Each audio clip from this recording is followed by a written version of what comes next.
Welcome to Oscar Wilde's timeless tale of compassion, sacrifice, and hidden sorrow, The Happy Prince. Above a beautiful city, a golden statue silently observes the suffering of humanity below. What begins as a tale of beauty soon reveals a deeper truth about the cost of love, kindness, and valuing others. Sit back, listen carefully, and let this unforgettable story transport you to a world of true happiness born of selflessness. Don't forget to like the video and subscribe. If you're ready, let's begin. The Happy Prince. High above the city, on a tall column, stood the statue of the Happy Prince. He was gilded all over with thin leaves of fine gold. For eyes he had 2 bright sapphires, and a large red ruby glowed on his sword hilt. He was very much admired indeed. "He is as beautiful as a weathercock," remarked one of the town councillors who wished to gain a reputation for having artistic tastes. "Only not quite so useful," he added, fearing lest people should think him unpractical, which he really was not. "Why can't you be like the Happy Prince?" asked a sensible mother of her little boy who was crying for the moon. "The Happy Prince never dreams of crying for anything. I am glad there is someone in the world who is quite happy," muttered a disappointed man as he gazed at the wonderful statue. "He looks just like an angel," said the charity children as they came out of the cathedral in their bright scarlet cloaks and their clean white pinafores. "How? Do you know?" said the mathematical master. "You have never seen one." "Ah, but we have in our dreams," answered the children, and the mathematical master frowned and looked very severe, for he did not approve of children dreaming. One night there flew over the city a little swallow.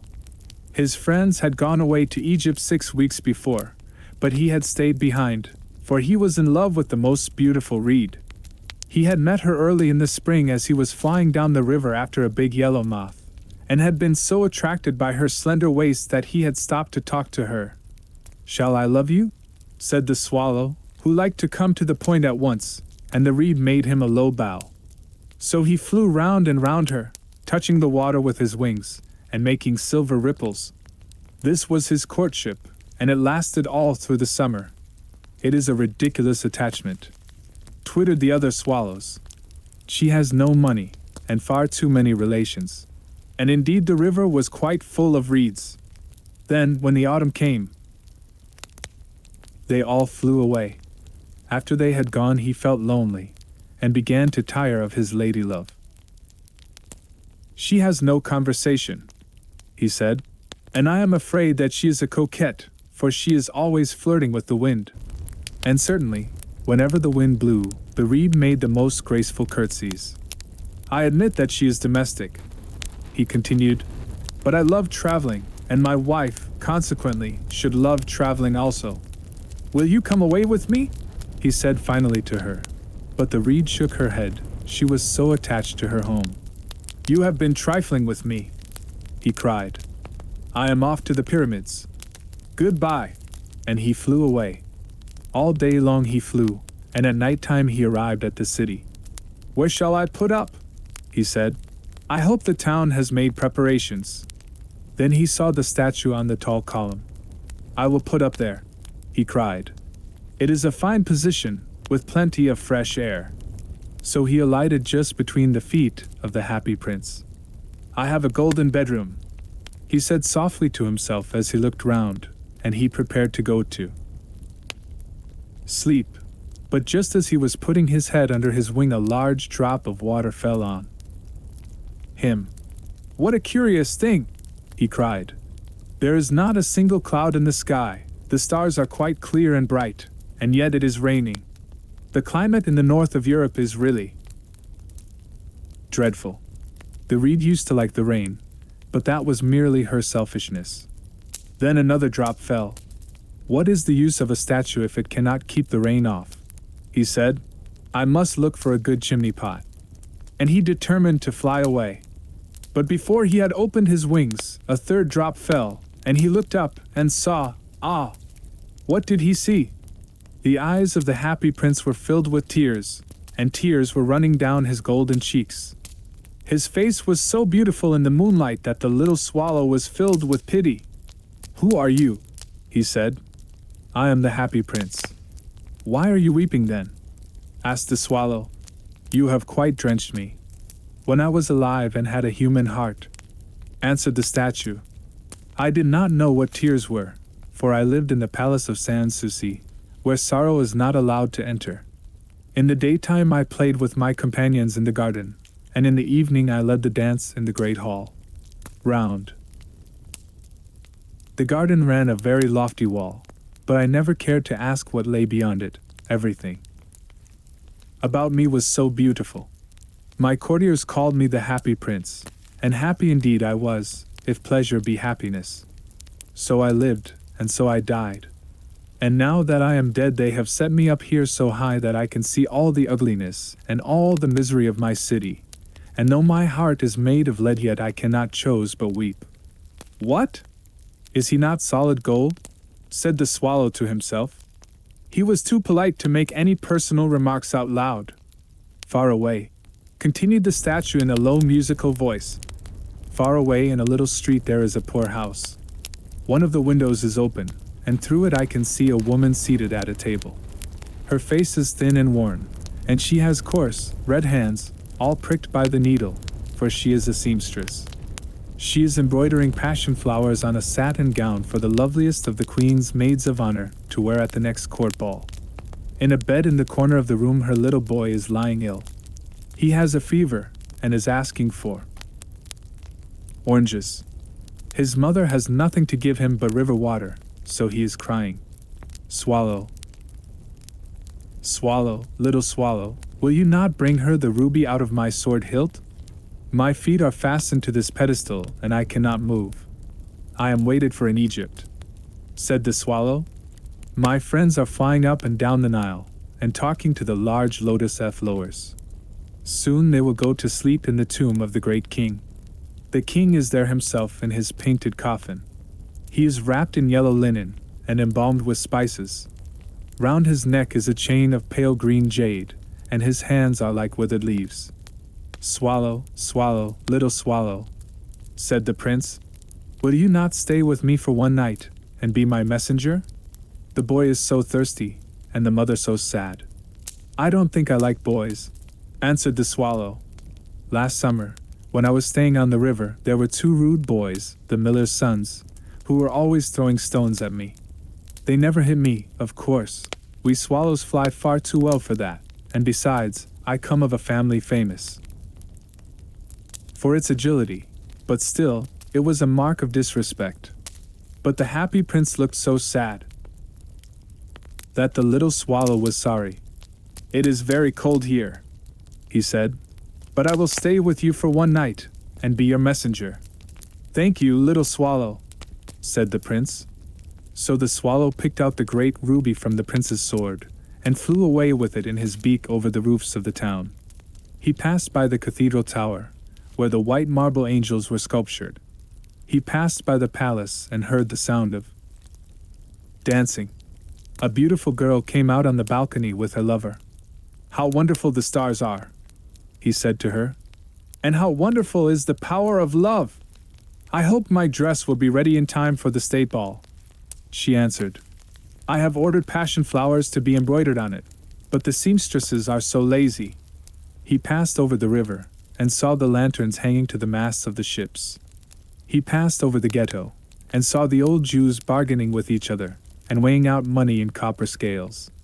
At last he came to the poor house and looked in. The boy was tossing feverishly on his bed, and the mother had fallen asleep, she was so tired. In he hopped, and laid the great ruby on the table beside the woman's thimble. Then he flew gently round the bed, fanning the boy's forehead with his wings. "How cool I feel," said the boy. "I must be getting better," and he sank into a delicious slumber. Then the swallow flew back to the happy prince and told him what he had done. "It is curious," he remarked, "but I feel quite warm now, although it is so cold." "That is because you have done a good action," said the prince. And the little swallow began to think, and then he fell asleep. Thinking always made him sleepy. When day broke, he flew down to the river and had a bath.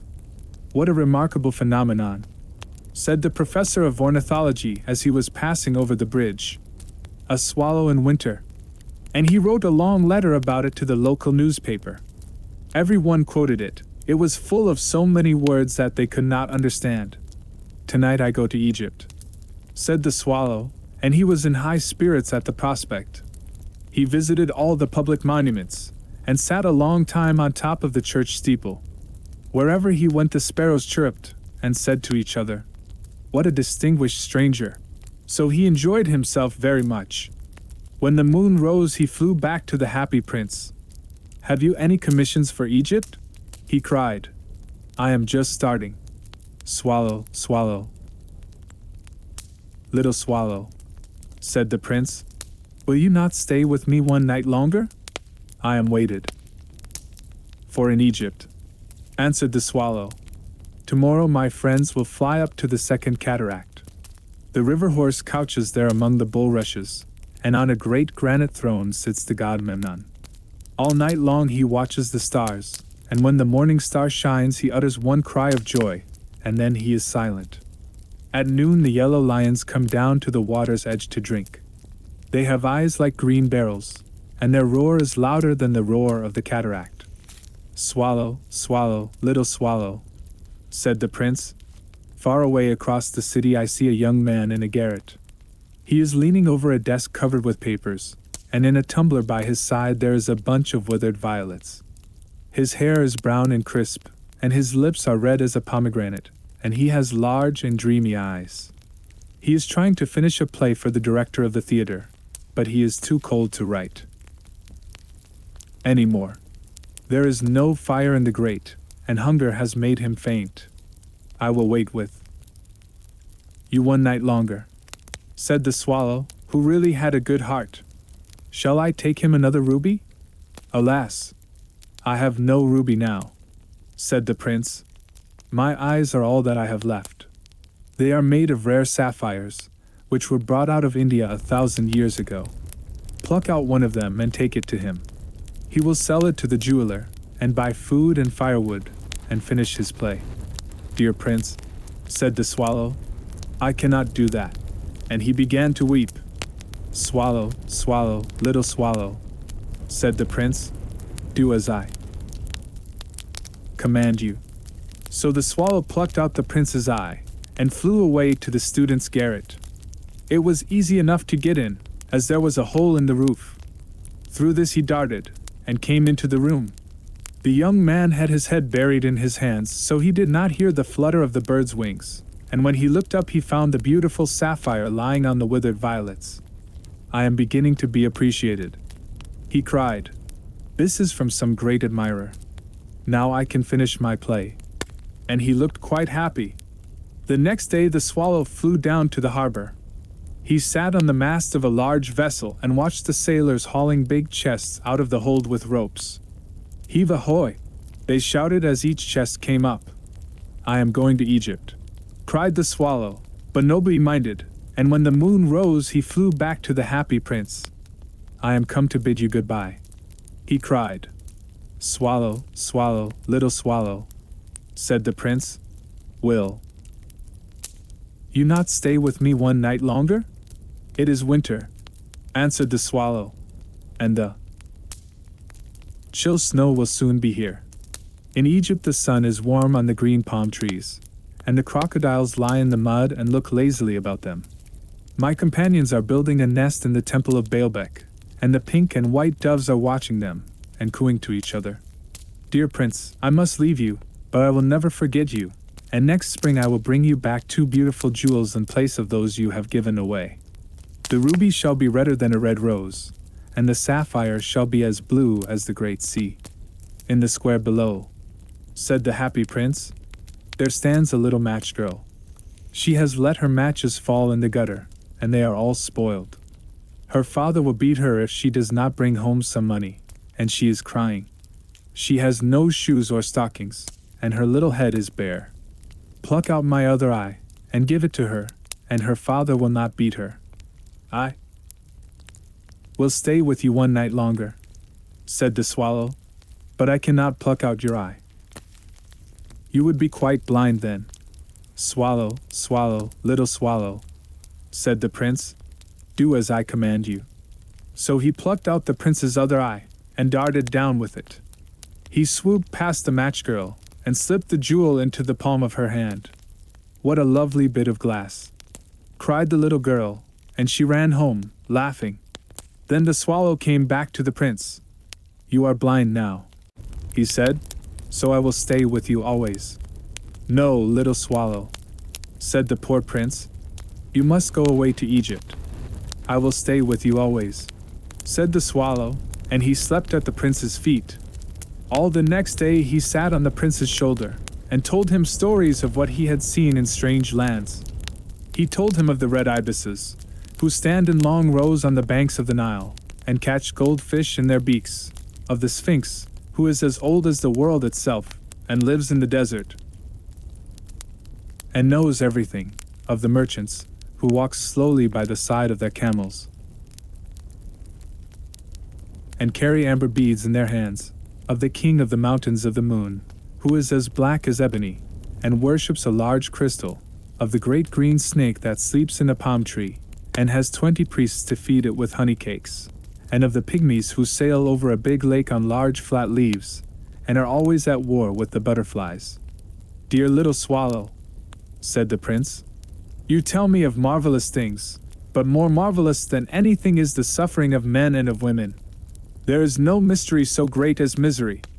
Fly over my city, little swallow, and tell me what you see there."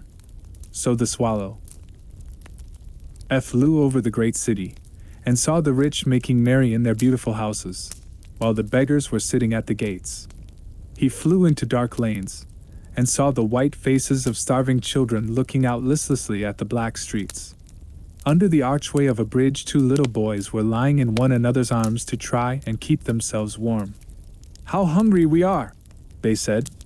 "You must not lie here," shouted the watchman, and they wandered out into the rain. Then he flew back and told the prince what he had seen. "I am covered with fine gold," said the prince. "You must take it off, leaf by leaf, and give it to my poor. The living always think that gold can make them happy." Leaf after leaf of the fine gold the swallow picked off, till the happy prince looked quite dull and gray. Leaf after leaf of the fine gold he brought to the poor, and the children's faces grew rosier, and they laughed and played games in the street. "We have bread now," they cried. Then the snow came, and after the snow came the frost. The streets looked as if they were made of silver, they were so bright and glistening. Long icicles like crystal daggers hung down from the eaves of the houses. Everybody went about in furs, and the little boys wore scarlet caps and skated on the ice. The poor little swallow grew colder and colder, but he would not leave the prince, he loved him too well. He picked up crumbs outside the baker's door when the baker was not looking and tried to keep himself warm by flapping his wings. But at last he knew that he was going to die. He had just strength to fly up to the prince's shoulder once more. "Goodbye, dear prince," he murmured. "Will you let me kiss your hand?" "I am glad that you are going to Egypt at last, little swallow," said the prince. "You have stayed too long here, but you must kiss me on the lips, for I love you." "It is not to Egypt that I am going," said the swallow. "I am going to the house of death." Death is the brother of sleep, is he not? And he kissed the happy prince on the lips and fell down dead at his feet. At that moment a curious crack sounded inside the statue, as if something had broken. The fact is that the leaden heart had snapped right in two. It certainly was a dreadfully hard frost. Early the next morning the mayor was walking in the square below in company with the town councillors. As they passed the column he looked up at the statue. "Dear me! How shabby the happy prince looks," he said. "How shabby indeed," cried the town councillors, who always agreed with the mayor, and they went up to look at it. "The ruby has fallen out of his sword, his eyes are gone, and he is golden no longer," said the mayor. "In fact, he is little better than a beggar." "Little better than a beggar," said the town councillors. And here is actually a dead bird at his feet," continued the mayor. "We must really issue a proclamation that birds are not to be allowed to die here." And the town clerk made a note of the suggestion. So they pulled down the statue of the Happy Prince. "As he is no longer beautiful, he is no longer useful," said the art professor at the university. Then they melted the statue in a furnace, and the mayor held a meeting of the corporation to decide what was to be done with the metal. "We must have another statue, of course," he said, "and it shall be a statue of myself." "Of myself," said each of the town councilors, and they quarreled. When I last heard of them, they were quarreling still.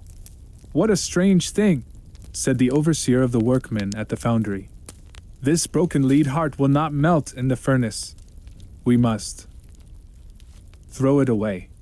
So they threw it on a dust heap where the dead swallow was also lying. "Bring me the two most precious things in the city," said God to one of his angels, and the angel brought him the leaden heart and the dead bird. "You have rightly chosen," said God, "for in my garden of paradise this little bird shall sing forevermore, and in my city of gold the happy prince shall praise me." The Nightingale and the Rose.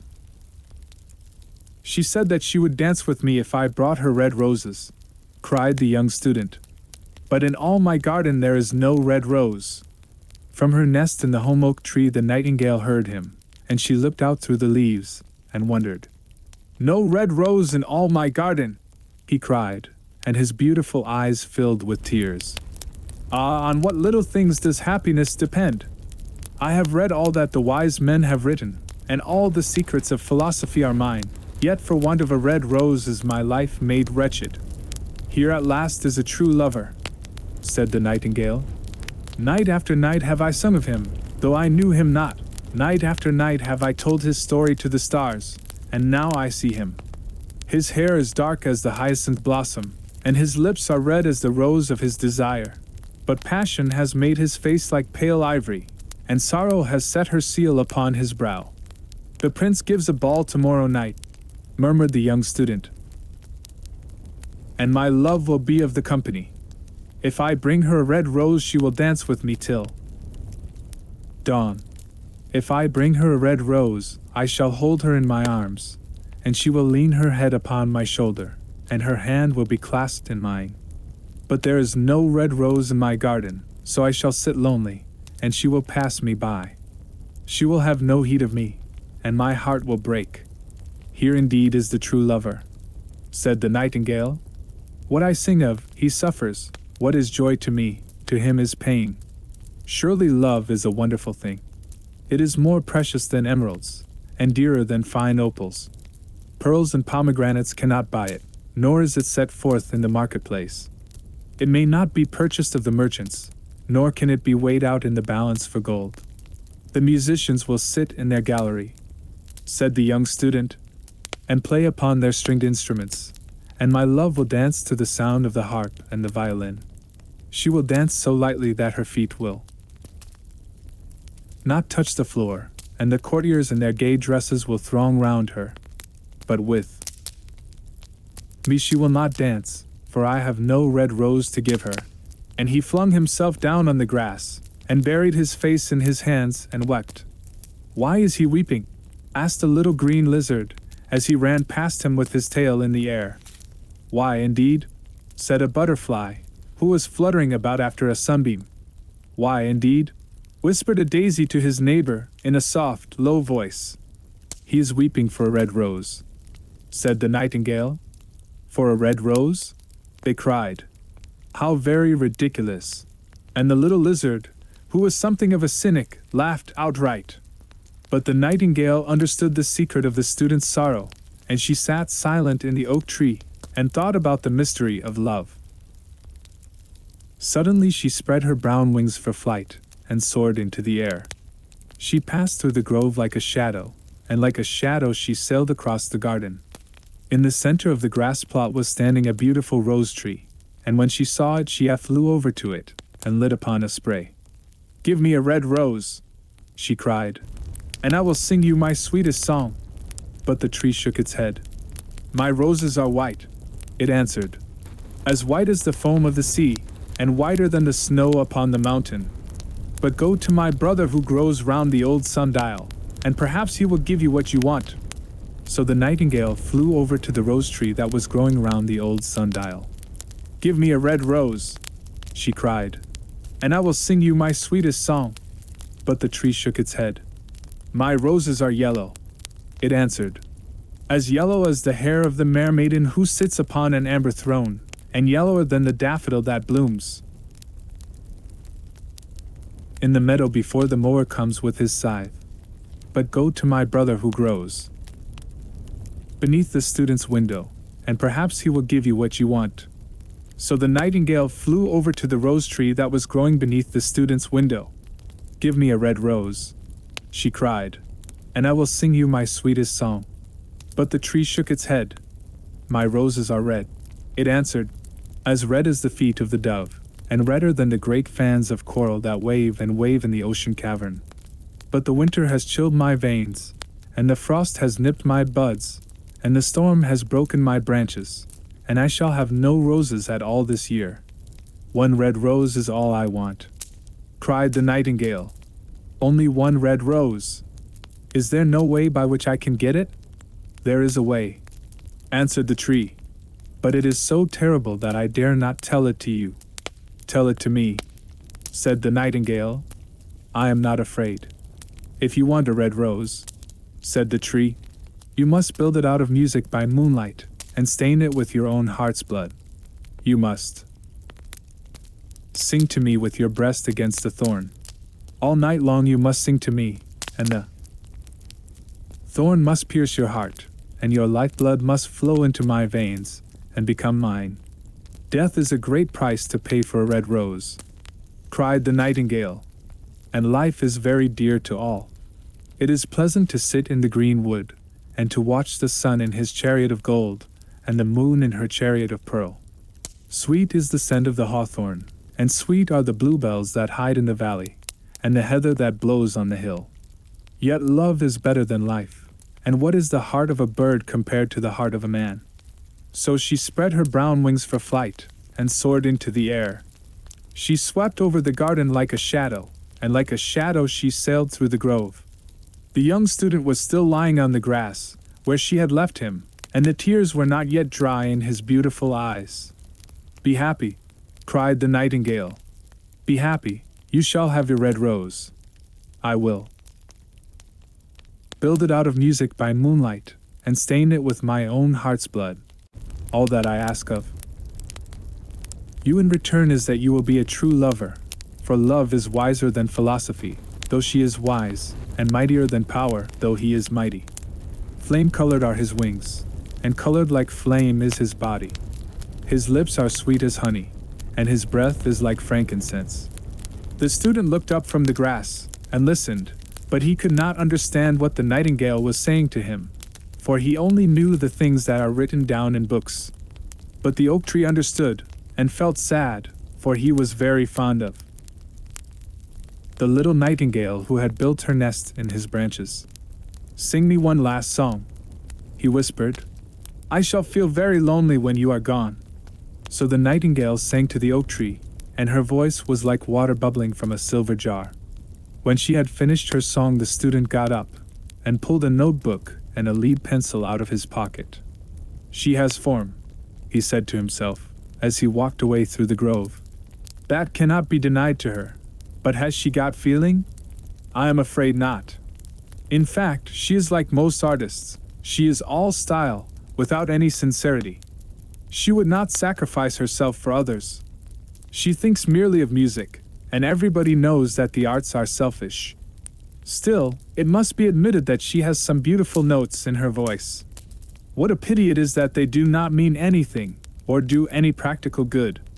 And he went into his room, and lay down on his little pallet bed, and began to think of his love, and after a time, he fell asleep. And when the moon shone in the heavens, the nightingale flew to the rose tree, and set her breast against the thorn. All night long she sang with her breast against the thorn, and the cold crystal moon leaned down and listened. All night long she sang, and the thorn went deeper and deeper into her breast, and her lifeblood ebbed away from her. She sang first of the birth of love in the heart of a boy and a girl. And on the topmost spray of the rose tree there blossomed a marvelous rose, petal following petal, as song followed song. Pale was it, at first, as the mist that hangs over the river, pale as the feet of the morning, and silver as the wings of the dawn. As the shadow of a rose in a mirror of silver, as the shadow of a rose in a water pool, so was the rose that blossomed on the topmost spray of the tree. But the tree cried to the nightingale to press closer against the thorn. "Press closer, little nightingale," cried the tree, "or the day will come before the rose is finished." So the nightingale pressed closer against the thorn, and louder grew her song, for she sang of the birth of passion in the soul of a man and a maid. And a delicate flush of pink came into the leaves of the rose, like the flush in the face of the bridegroom when he kisses the lips of the bride. But the thorn had not yet reached her heart, so the rose's heart remained white, for only a nightingale's heart's blood can crimson the heart of a rose. And the tree cried to the nightingale to press closer against the thorn. "Press closer, little nightingale," cried the tree, "or the day will come before the rose is finished." So the nightingale pressed closer against the thorn, and the thorn touched her heart, and a fierce pang of pain shot through her.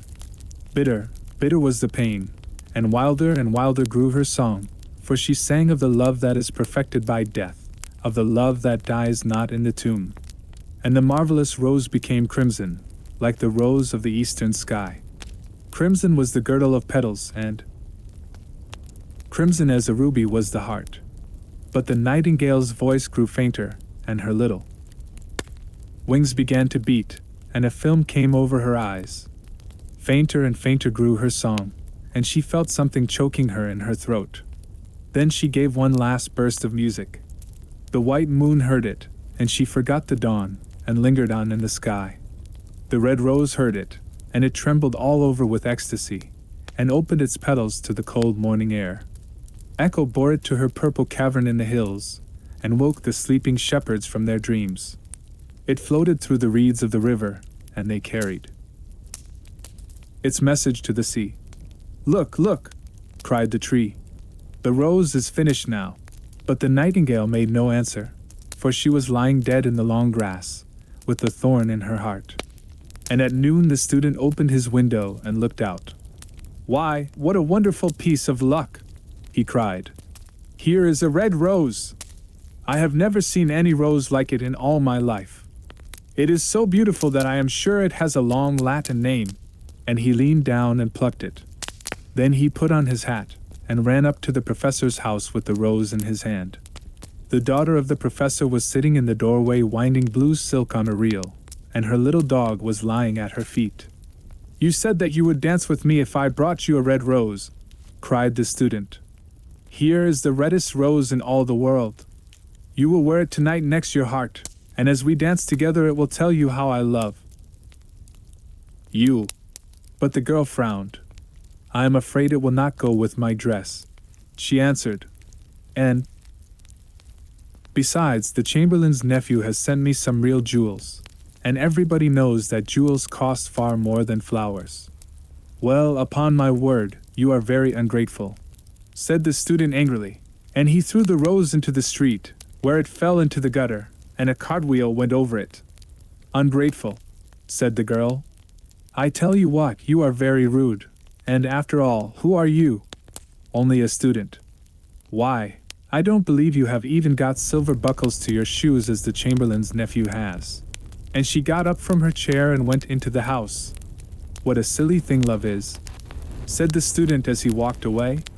"It is not half as useful as logic, for it does not prove anything, and it is always telling one of things that are not going to happen, and making one believe things that are not true. In fact, it is quite unpractical, and as in this age to be practical is everything, I shall go back to philosophy and study metaphysics." So he returned to his room and pulled out a great dusty book, and began to read.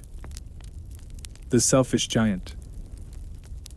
Every afternoon, as they were coming from school, the children used to go and play in the giant's garden.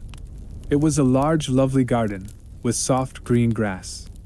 Here and there over the grass stood beautiful flowers like stars, and there were 12 peach trees that in the springtime broke out into delicate blossoms of pink and pearl, and in the autumn bore rich fruit.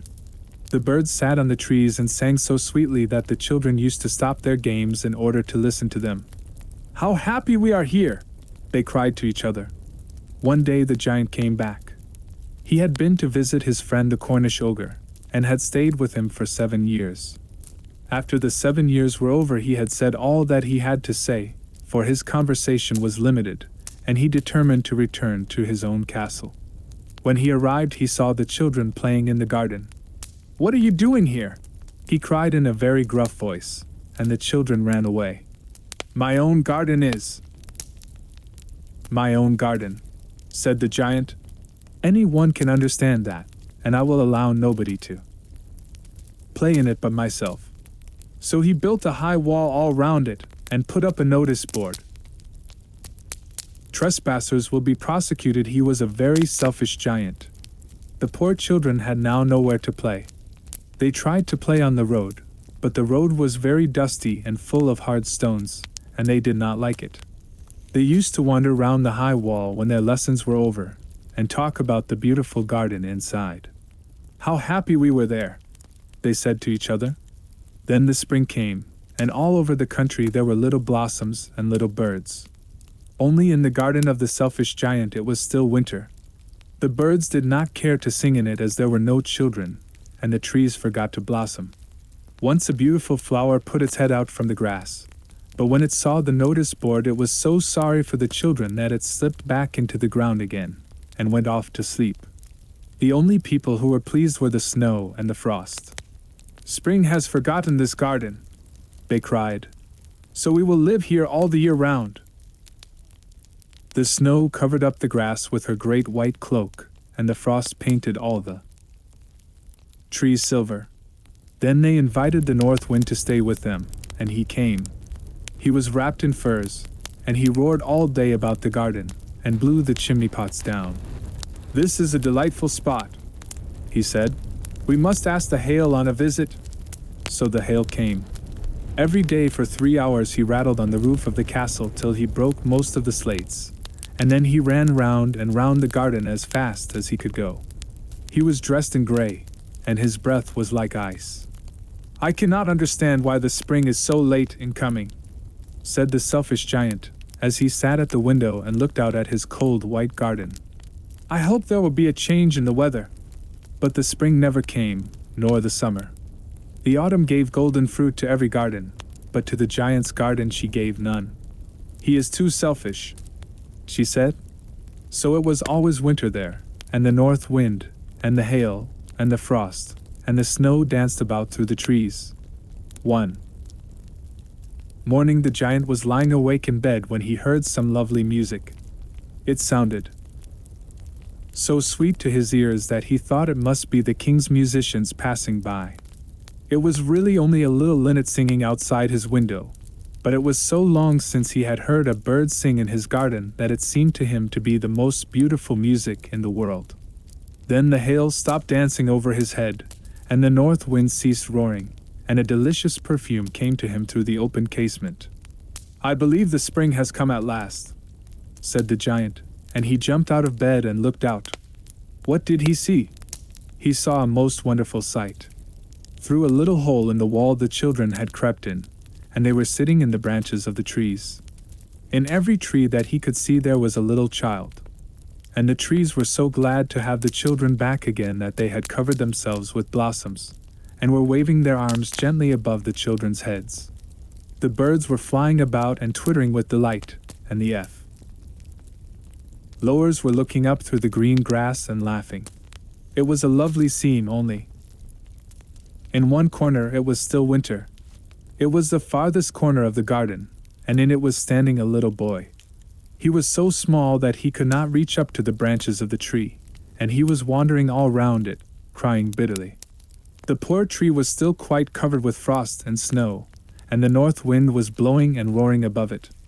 "Climb up, little boy," said the tree, and it bent its branches down as low as it could, but The boy was too tiny, and the giant's heart melted as he looked out. "How selfish I have been," he said. "Now I know why the spring would not come here. I will put that poor little boy on the top of the tree, and then I will knock down the wall, and my garden shall be the children's playground forever and ever." He was really very sorry for what he had done. So he crept downstairs and opened the front door quite softly, and went out into the garden. But when the children saw him, they were so frightened that they all ran away, and the garden became winter again. Only the little boy did not run, for his eyes were so full of tears that he did not see the giant coming. And the giant stole up behind him and took him gently in his hand, and put him up into the tree.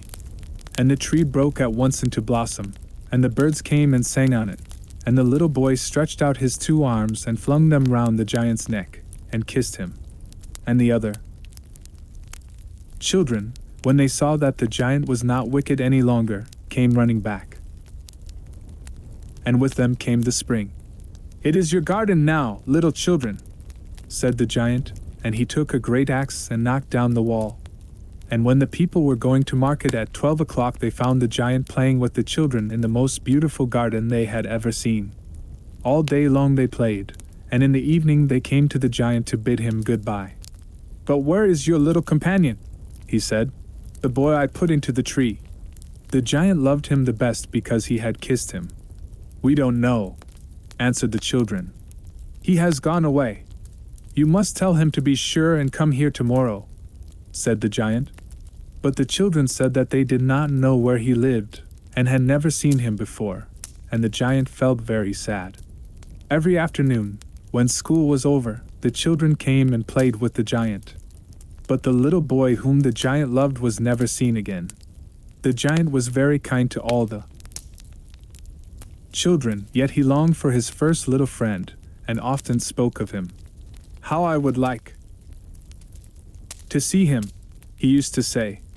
Years went over, and the giant grew very old and feeble. He could not play about any more, so he sat in a huge armchair, and watched the children at their games, and admired his garden. "I have many beautiful flowers," he said, "but the children are the most beautiful flowers of all." One winter morning he looked out of his window as he was dressing.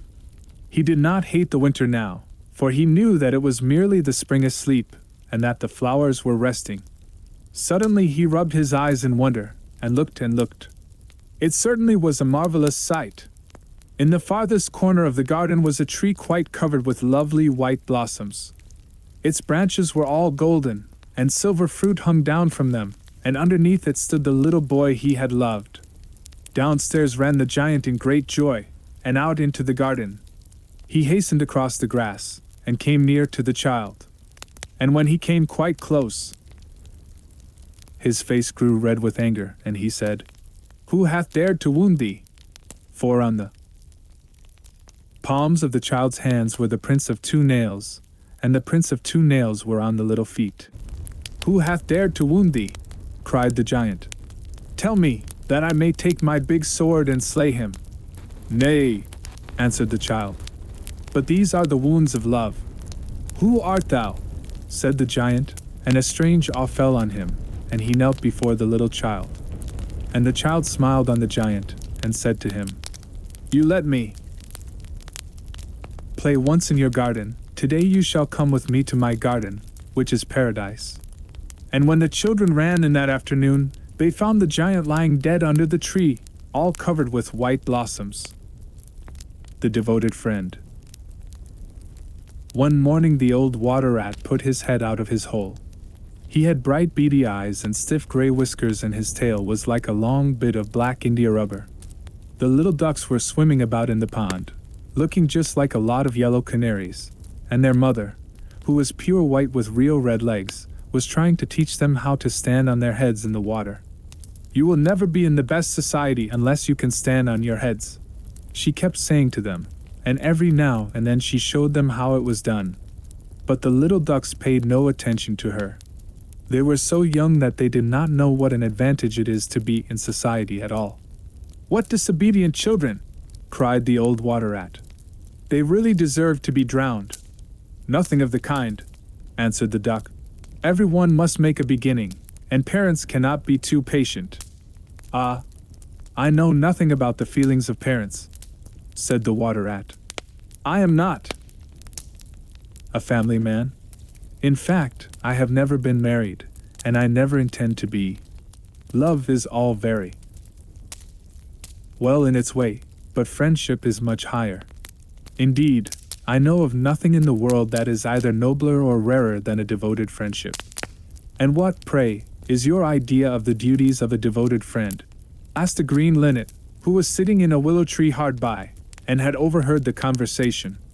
Yes, that is just what I want to know, said the duck, and she swam away to the end of the pond, and stood upon her head, in order to give her children a good example. What a silly question, cried the water rat. I should expect my devoted friend to be devoted to me, of course. And what would you do in return? Said the little bird, swinging upon a silver spray, and flapping his tiny wings. I don't understand you, answered the water rat. Let me tell you a story on the subject, said the linnet. Is the story about me? Asked the water rat. If so, I will listen to it, for I am extremely fond of fiction.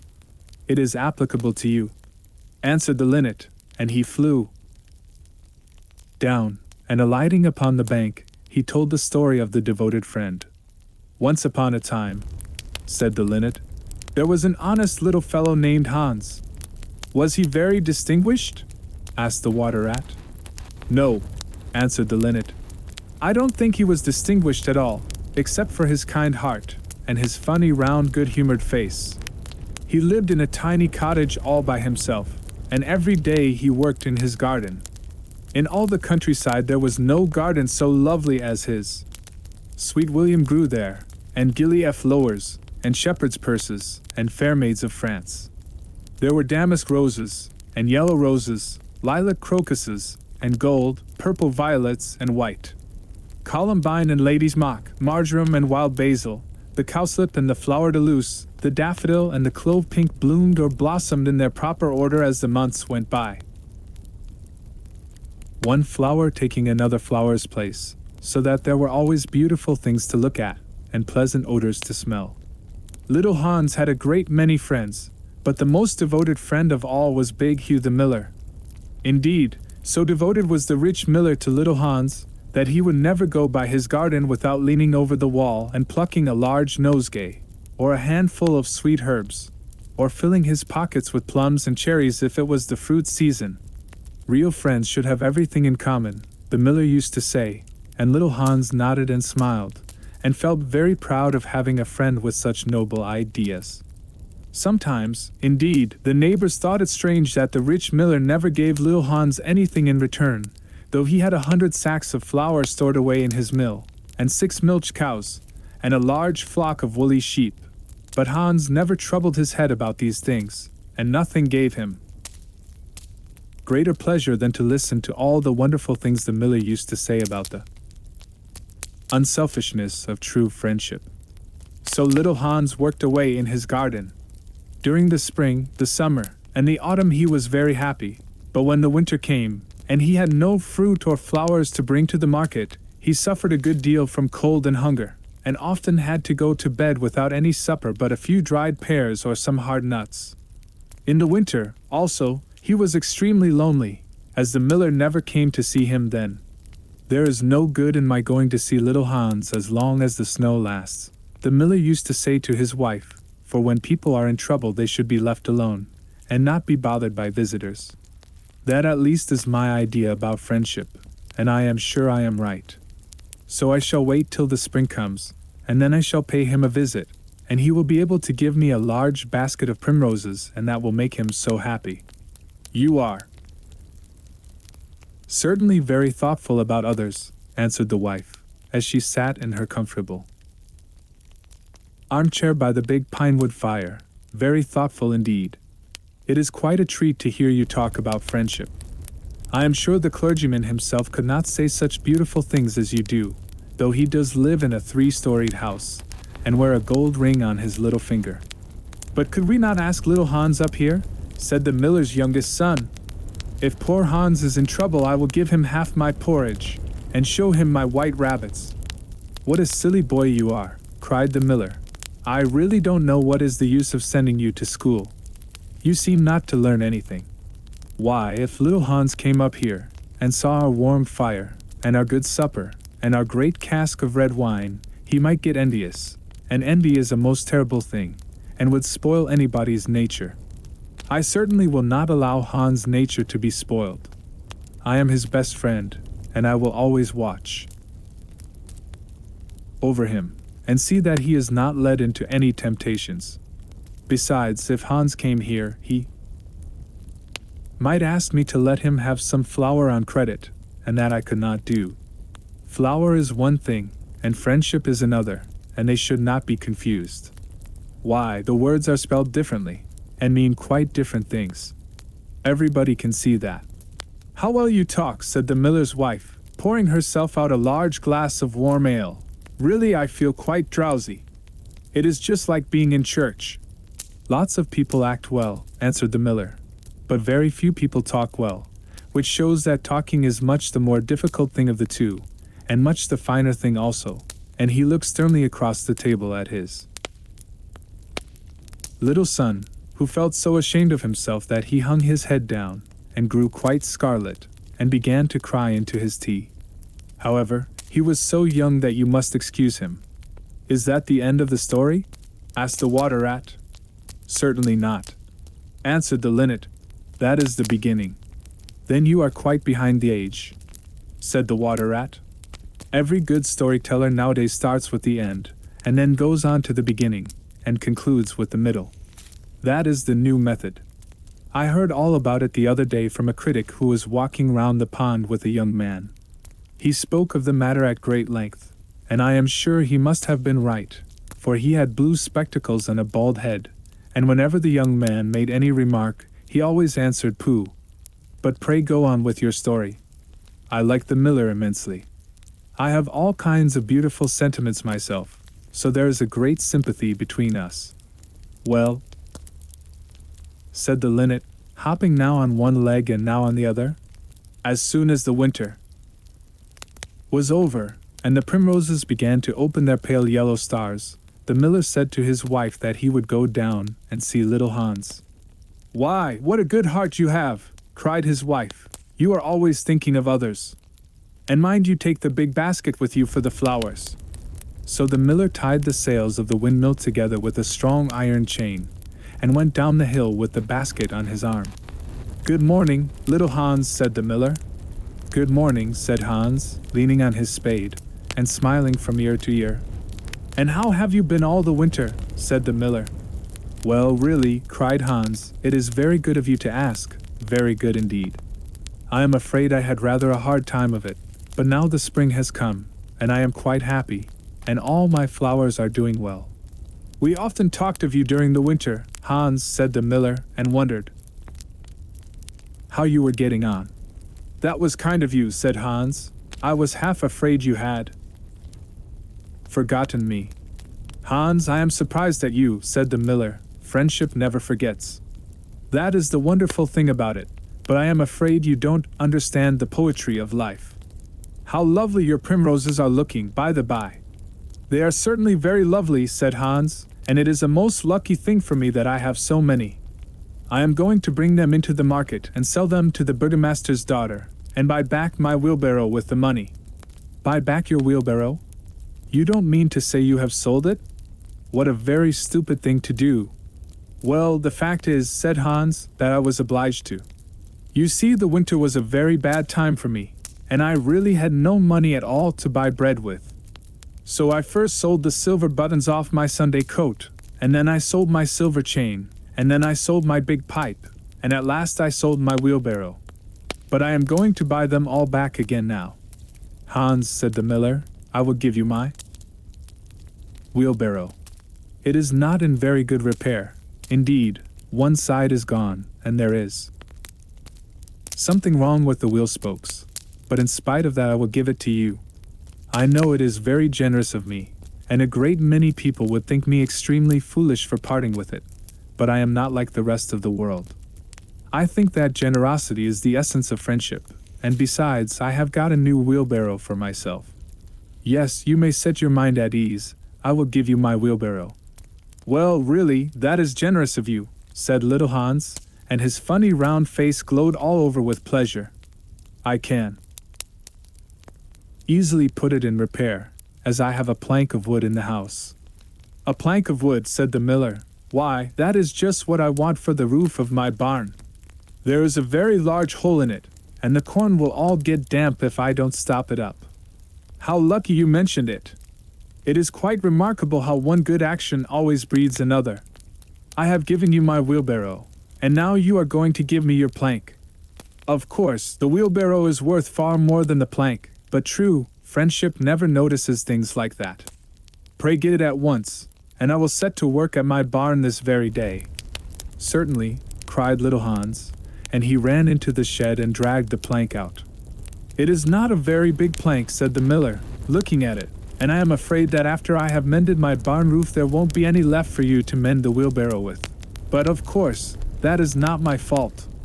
And now, as I have given you my wheelbarrow, I am sure you would like to give me some flowers in return. Here is the basket, and mind you fill it quite full. Quite full, said little Hans, rather sorrowfully, for it was really a very big basket, and he knew that if he filled it he would have no flowers left for the market, and he was very anxious to get his silver buttons back. Well, really, answered the miller, as I have given you my wheelbarrow, I don't think that it is much to ask you for a few flowers. I may be wrong, but I should have thought that friendship, true friendship, was quite free from selfishness of any kind.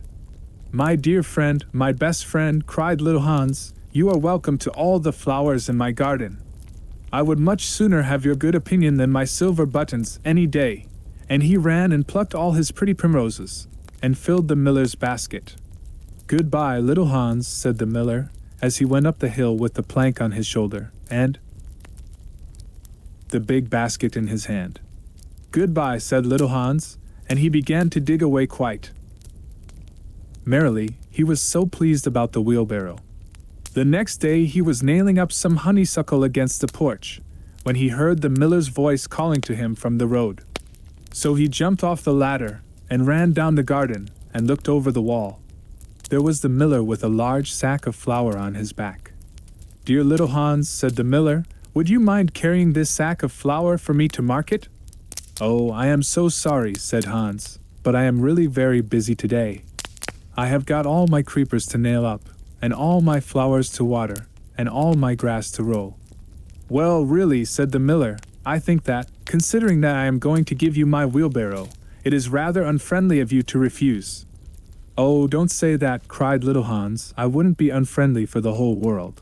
And he ran in for his cap, and trudged off with the big sack on his shoulders.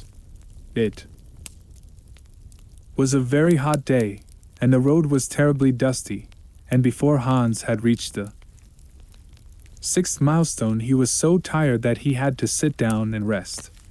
However, he went on bravely, and at last he reached the market. After he had waited there some time, he sold the sack of flour for a very good price, and then he returned home at once, for he was afraid that if he stopped too late he might meet some robbers on the way.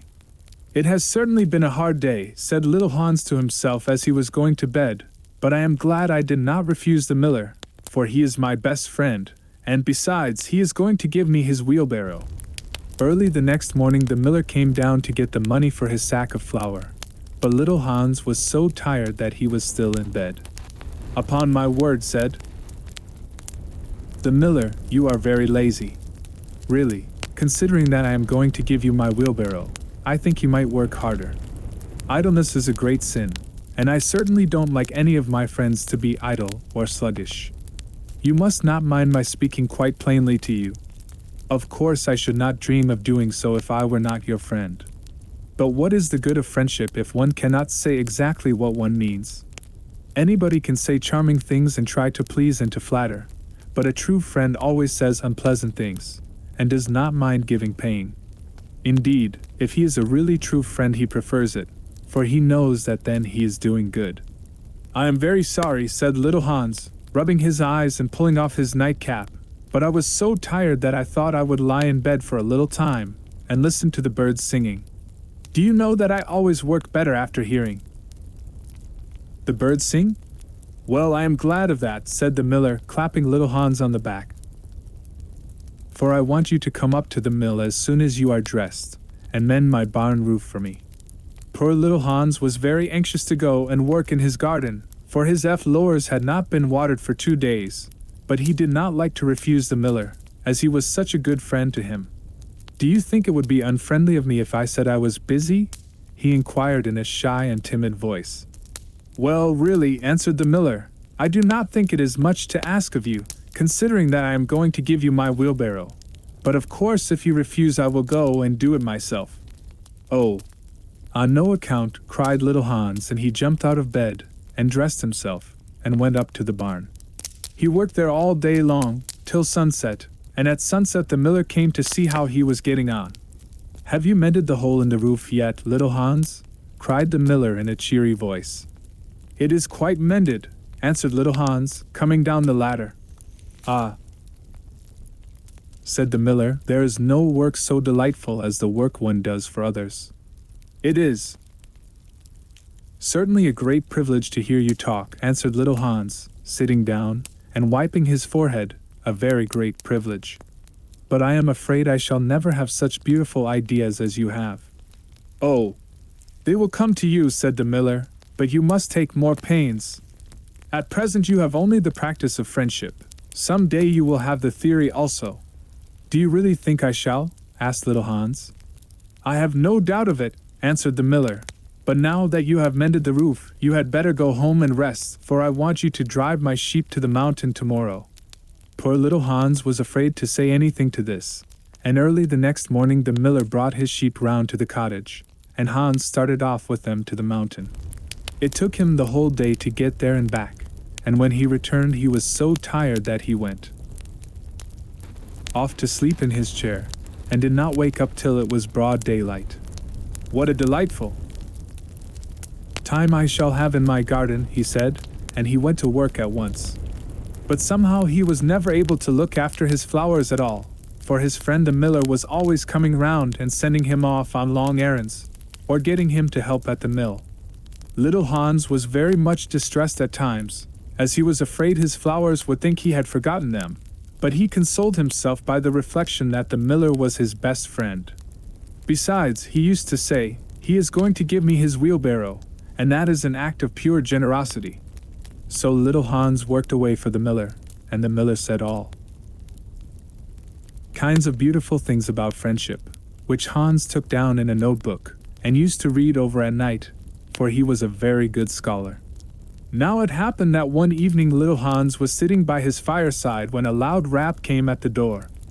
It was a very wild night, and the wind was blowing and roaring round the house so terribly that at first he thought it was merely the storm. But a second rap came, and then a third, louder than any of the others.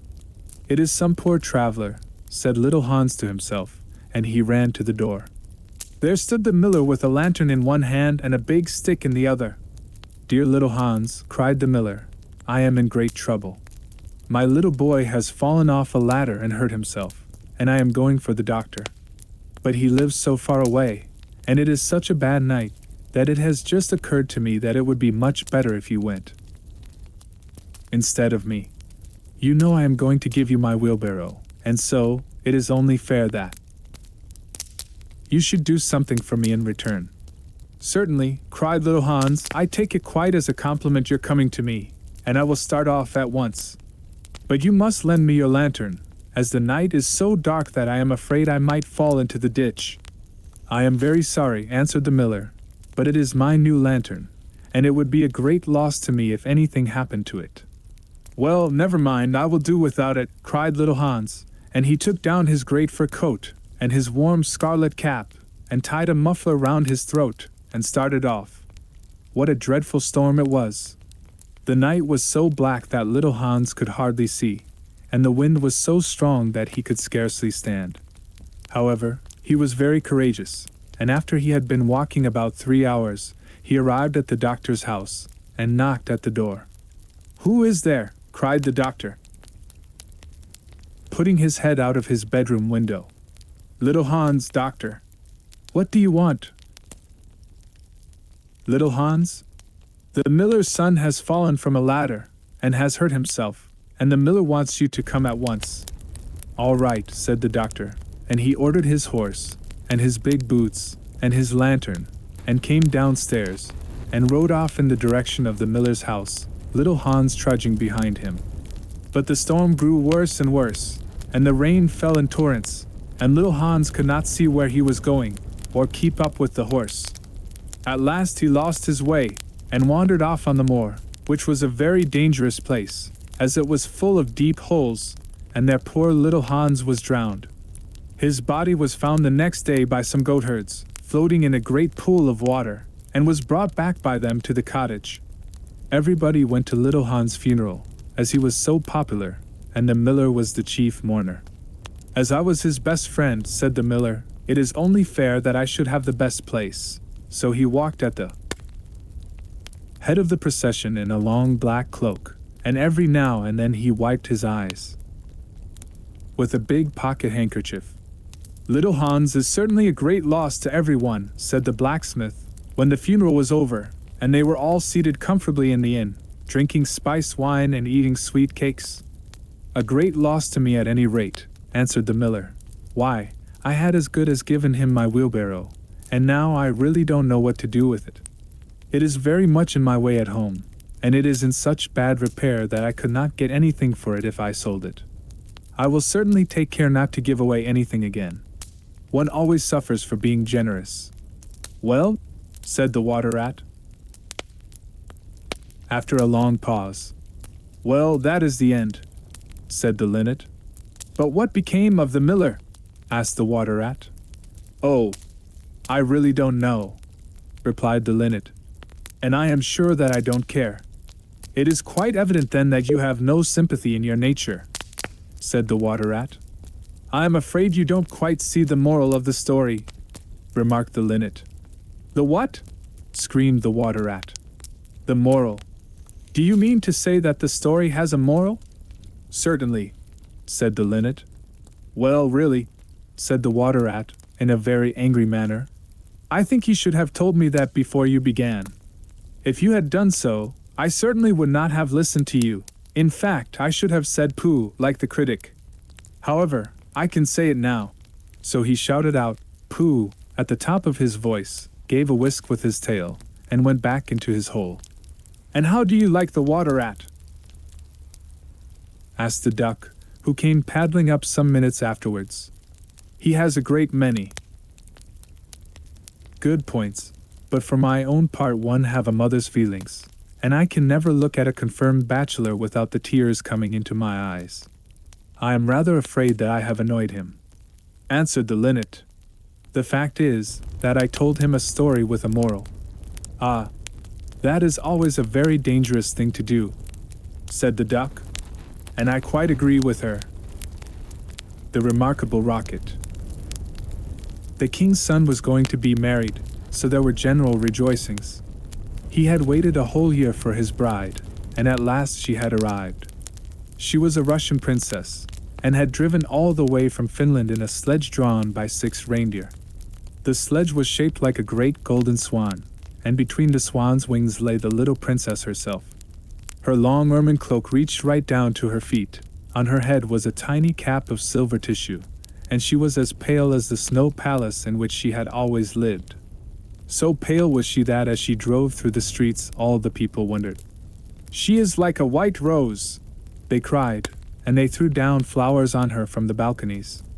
At the gate of the castle the prince was waiting to receive her. He had dreamy violet eyes, and his hair was like fine gold. When he saw her he sank upon one knee, and kissed her hand. "Your picture was beautiful," he murmured, "but you are more beautiful than your picture." And the little princess blushed. She was like a white rose before, said a young page to his neighbor, "but she is like a red rose now." And the whole court was delighted. For the next 3 days everybody went about saying, "White rose, red rose, red rose, white rose." And the king gave orders that the page's salary was to be doubled. As he received no salary at all, this was not of much use to him, but it was considered a great honor, and was duly published in the court gazette. When the 3 days were over, the marriage was celebrated. It was a magnificent ceremony, and the bride and bridegroom walked hand in hand under a canopy of purple velvet embroidered with little pearls. Then there was a state banquet, which lasted for 5 hours. The prince and princess sat at the top of the great hall and drank out of a cup of clear crystal. Only true lovers could drink out of this cup, for if false lips touched it, it grew gray and dull and cloudy. "It's quite clear that they love each other," said the little page. "As clear as crystal." And the king doubled his salary a second time. "What an honor!" cried all the courtiers. After the banquet there was to be a ball. The bride and bridegroom were to dance the rose dance together, and the king had promised to play the flute. He played very badly, but no one had ever dared to tell him so, because he was the king. Indeed, he knew only 2 airs, and was never quite certain which one he was playing. But it made no matter, for, whatever he did, everybody cried out, "Charming! Charming!" The last item on the program was a grand display of fireworks, to be let off exactly at midnight. The little princess had never seen a firework in her life, so the king had given orders that the royal pyrotechnist should be in attendance on the day of her marriage. "What are fireworks like?" she had asked the prince, one morning, as she was walking on the terrace. "They are like the aurora borealis," said the king, who always answered questions that were addressed to other people. "Only much more natural. I prefer them to stars myself, as you always know when they are going to appear, and they are as delightful as my own flute playing. You must certainly see them." So at the end of the king's garden a great stand had been set up, and as soon as the royal pyrotechnist had put everything in its proper place, the fireworks began to talk to each other.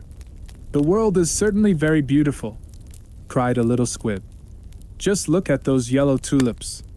Why, if they were real crackers they could not be lovelier. I am very glad I have traveled. Travel improves the mind wonderfully, and does away with all one's prejudices. The king's garden is not the world, you foolish squib," said a big Roman candle. "The world is an enormous place, and it would take you 3 days to see it thoroughly. Any place you love is the world to you," exclaimed a pensive Catherine Wheel, who had been attached to an old deal box in early life, and prided herself on her broken heart. But love is not fashionable anymore, the poets have killed it. They wrote so much about it that nobody believed them, and I am not surprised. True love suffers, and is silent. I remember myself once, but it is no matter now. Romance is a thing of the past. "Nonsense," said the Roman candle. "Romance never dies. It is like the moon, and lives forever. The bride and bridegroom, for instance, love each other very dearly. I heard all about them this morning from a brown paper cartridge, who happened to be staying in the same drawer as myself, and knew the latest court news." But the Catherine Wheel shook her head. "Romance is dead, romance is dead, romance is dead," she murmured. She was one of those people who think that, if you say the same thing over and over a great many times, it becomes true in the end. Suddenly a sharp, dry cough was heard, and they all looked round.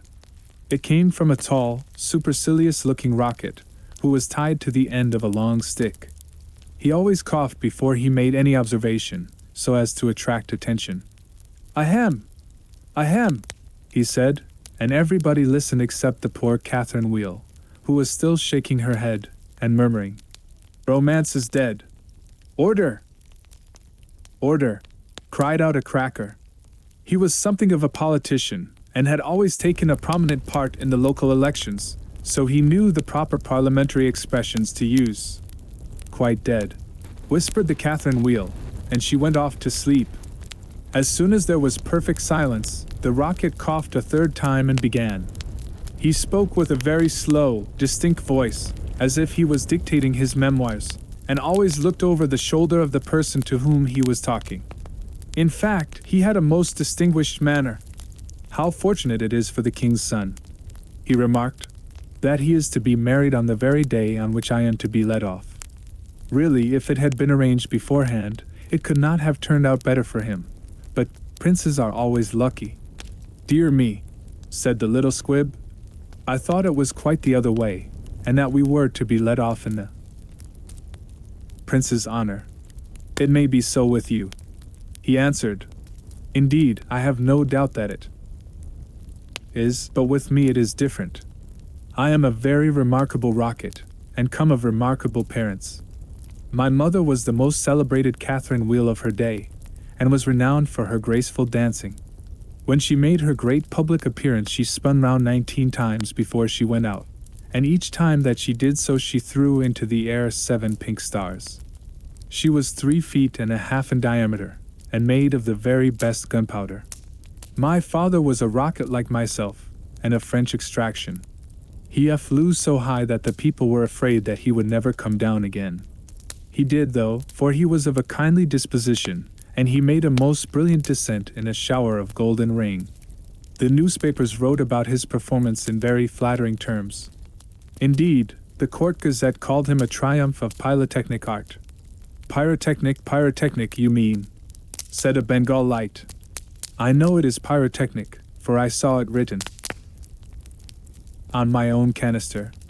Well, I said pyrotechnic, answered the rocket, in a severe tone of voice, and the Bengal light felt so crushed that he began at once to bully the little squibs, in order to show that he was still a person of some importance. I was saying, continued the rocket. What was I saying? You were talking about yourself, replied the Roman candle. Of course, I knew I was discussing some interesting subject when I was so rudely interrupted. I hate rudeness and bad manners of every kind, for I am extremely sensitive. No one in the whole world is so sensitive as I am quite sure of that. What is a sensitive person? Said the cracker to the Roman candle.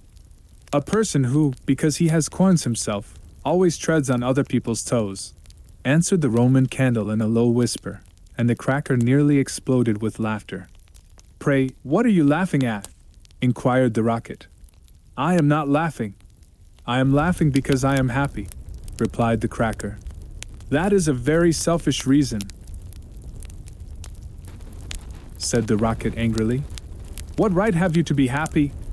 You should be thinking about others. In fact, you should be thinking about me. I am always thinking about myself, and I expect everybody else to do the same. That is what is called sympathy. It is a beautiful virtue, and I possess it in a high degree. Suppose, for instance, anything happened to me tonight, what a misfortune that would be for everyone. The prince and princess would never be happy again, their whole married life would be spoiled, and as for the king, I know he would not get over it. Really, when I begin to reflect on the importance of my position, I am almost moved to tears. If you want to give pleasure to others, cried the Roman candle, you had better keep yourself dry. Certainly, exclaimed the Bengal light, who was now in better spirits. That is only common sense. Common sense, indeed, said the rocket indignantly. You forget that I am very uncommon and very remarkable.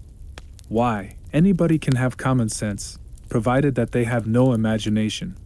But I have imagination, for I never think of things as they really are. I always think of them as being quite different. As for keeping myself dry, there is evidently no one here who can at all appreciate an emotional nature. Fortunately for myself, I don't care. The only thing that sustains one through life is the consciousness of the immense inferiority of everybody else, and this is a feeling that I have always cultivated. But none of you have any hearts. Here you are laughing and making merry just as if the prince and princess had not just been married. Well, really? Exclaimed a small fire balloon. Why not? It is a most joyful occasion, and when I soar up into the air I intend to tell the stars all about it. You will see them twinkle when I talk to them about the pretty bride. Ah, what a trivial view of life, said the rocket. But it is only what I expected. There is nothing in you, you are hollow and empty. Why, perhaps the prince and princess may go to live in a country where there is a deep river, and perhaps they may have one only son, a little fair-haired boy with violet eyes like the prince himself, and perhaps someday he may go out to walk with his nurse, and perhaps the nurse may go to sleep under a great elder tree, and perhaps the little boy may fall into the deep river and be drowned. What a terrible misfortune! Poor people, to lose their only son. It is really too dreadful. I shall never get over it. But they have not lost their only son, said the Roman candle. No. Misfortune has happened to them at all. I never said that they had, replied the rocket. I said that they might. If they had lost their only son, there would be no use in saying anything more about the matter. I hate people who cry over spilt milk. But when I think that they might lose their only son, I certainly am very much affected. You certainly are, cried the Bengal light. In fact, you are the most affected person I ever met. You are the rudest person I ever met, said the rocket, and you cannot understand my friendship for the prince. Why, you don't even know him, growled the Roman candle. I never said I knew him, answered the rocket. I dare say that if I knew him, I should not be his friend at all. It is a very dangerous thing to know one's friends. You had really better keep yourself dry, said the fire balloon. That is the important thing. Very important for you, I have no doubt, answered the rocket. But I shall weep if I choose. And he actually burst into real tears, which flowed down his stick like raindrops, and nearly drowned two little beetles, who were just thinking of setting up house together, and were looking for a nice dry spot to live in. He must have a truly romantic nature, said the Catherine Wheel, for he weeps when there is nothing at all to weep about. And she heaved a deep sigh, and thought about the deal box. But the Roman candle and the Bengal light were quite indignant, and kept saying, "Humbug! Humbug!" at the top of their voices. They were extremely practical, and whenever they objected to anything they called it humbug. Then the moon rose like a wonderful silver shield, and the stars began to shine, and a sound of music came from the palace. The prince and princess were leading the dance. They danced so beautifully that the tall white lilies peeped in at the window and watched them, and the great red poppies nodded their heads and beat time. Then 10 o'clock struck, and then 11, and then 12, and at the last stroke of midnight everyone came out on the terrace, and the king sent for the royal pyrotechnist. "Let the fireworks begin," said the king, and the royal pyrotechnist made a low bow, and marched down to the end of the garden. He had 6 attendants with him, each of whom carried a lighted torch at the end of a long pole. It was certainly a magnificent display. Whiz, whiz, went the Catherine wheel, as she spun round and round. Boom, boom, went the Roman candle. Then the squibs danced all over the place, and the Bengal lights made everything look scarlet. "Goodbye," cried the fire balloon, as he soared away, dropping tiny blue sparks. "Bang, bang," answered the crackers, who were enjoying themselves immensely. Every one was a great success except the remarkable rocket.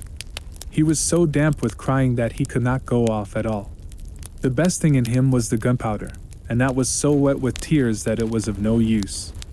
All his poor relations, to whom he would never speak, except with a sneer, shot up into the sky like wonderful golden flowers with blossoms of fire.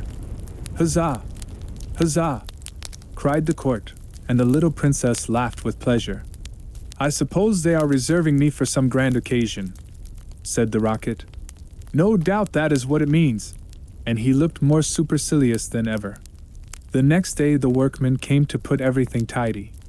"This is evidently a deputation," said the rocket. "I will receive them with becoming dignity."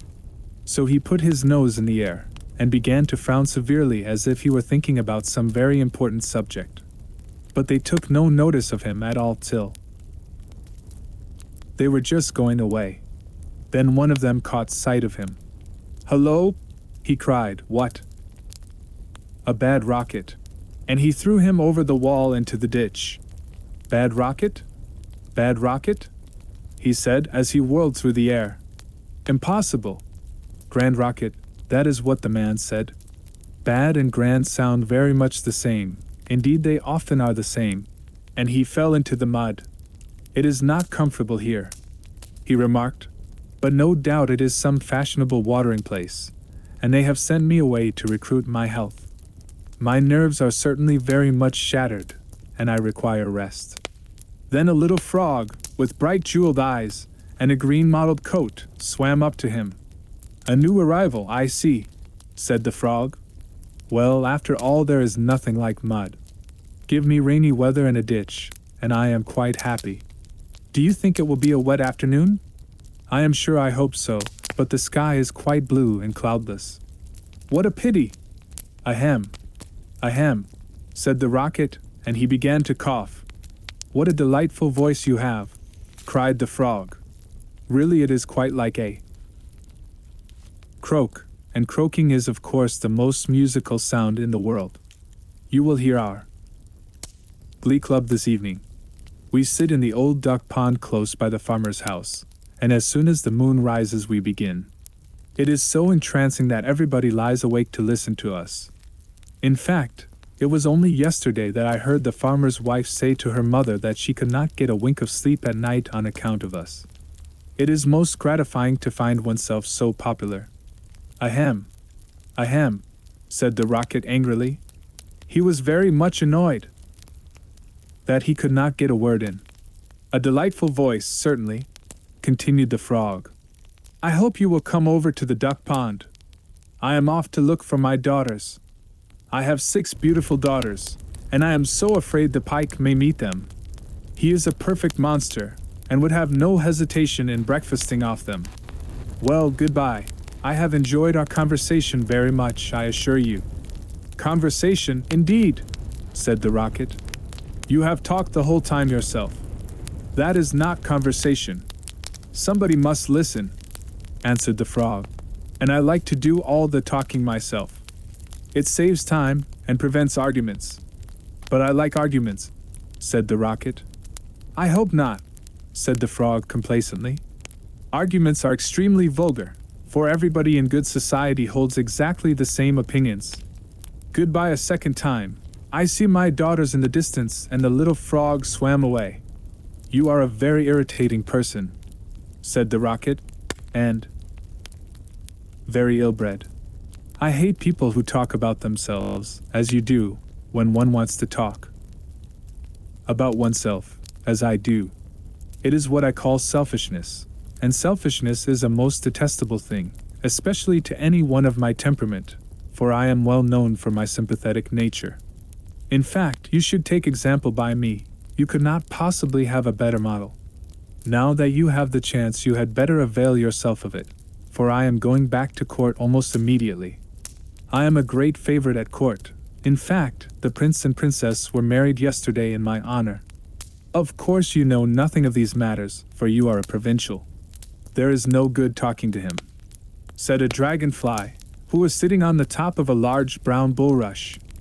No good at all, for he has gone away. Well, that is his loss, not mine, answered the rocket. I am not going to stop talking to him merely because he pays no attention. I like hearing myself talk. It is one of my greatest pleasures. I often have long conversations all by myself, and I am so clever that sometimes I don't understand a single word of what I am saying. Then you should certainly lecture on philosophy, said the dragonfly, and he spread a pair of lovely gauze wings and soared away into the sky. How very silly of him not to stay here, said the rocket. I am sure that he has not often got such a chance of improving his mind. However, I don't care a bit. Genius like mine is sure to be appreciated some day. And he sank down a little deeper into the mud. After some time, a large white duck swam up to him. She had yellow legs and webbed feet, and was considered a great beauty on account of her waddle. Quack, quack, quack, she said. What a curious shape you are. May I ask, were you born like that, or is it the result of an accident? It is quite evident that you have always lived in the country, answered the rocket. Otherwise you would know who I am. However, I excuse your ignorance. It would be unfair to expect other people to be as remarkable as oneself. You will no doubt be surprised to hear that I can fly up into the sky and come down in a shower of golden rain. I don't think much of that, said the duck, as I cannot see what use it is to anyone. Now, if you could plow the fields like the ox, or draw a cart like the horse, or look after the sheep like the collie dog, that would be something. My good creature, cried the rocket in a very haughty tone of voice. I see that you belong to the lower orders. A person of my position is never useful. We have certain accomplishments, and that is more than sufficient. I have no sympathy myself with industry of any kind, least of all with such industries as you seem to recommend. Indeed, I have always been of opinion that hard work is simply the refuge of people who have nothing whatever to do. Well, said the duck, who was of a very peaceable disposition, and never quarreled with anyone. Everybody has different tastes. I hope, at any rate, that you are going to take up your residence here. Oh, dear no, cried the rocket. I am merely a visitor, a distinguished visitor. The fact is that I find this place rather tedious. There is neither society here, nor solitude. In fact, it is essentially suburban. I shall probably go back to court, for I know that I am destined to make a sensation in the world. I had thoughts of entering public life once myself, remarked the duck. There are so many things that need reforming. Indeed, I took the chair at a meeting some time ago, and we passed resolutions condemning everything that we did not like. However, they did not seem to have much effect. Now I go in for domesticity, and look after my family.